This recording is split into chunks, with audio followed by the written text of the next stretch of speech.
hours later.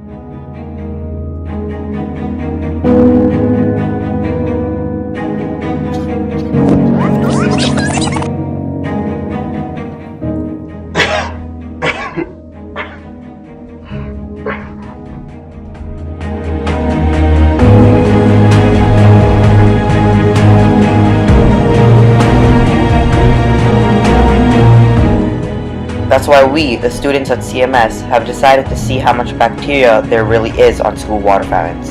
To do that, we chose 3 locations. Location 1, the annex water fountains.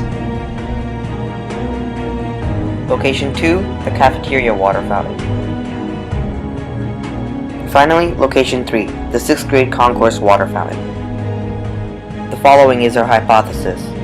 If there is a relationship between the frequency of use and the amount of bacteria on water fountain handles, then the annex water fountain handles will have the most bacteria. This is because they are used most frequently by all the students in CMS, since they have the coldest water. The independent variable is the frequency at which water fountains are used. The dependent variable is the amount of bacteria collected. After swabbing each of the locations, this is what we found. Section 1 shows the bacteria on the 6th grade concourse water fountains. Section 2 shows the bacteria on the annex water fountains. And Section 3 shows the bacteria present on the cafeteria water fountains. Although our hypothesis was refuted, as there was no data supporting the relationship between frequency of use and bacterial growth, there is still a problem.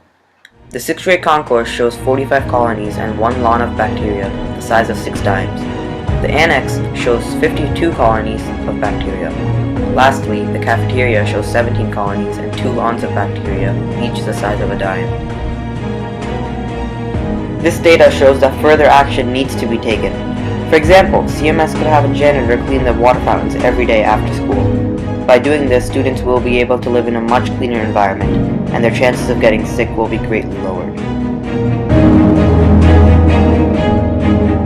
Support us today. Call 1-800-FAKENumber.com at gmail.com for more information. Thank you.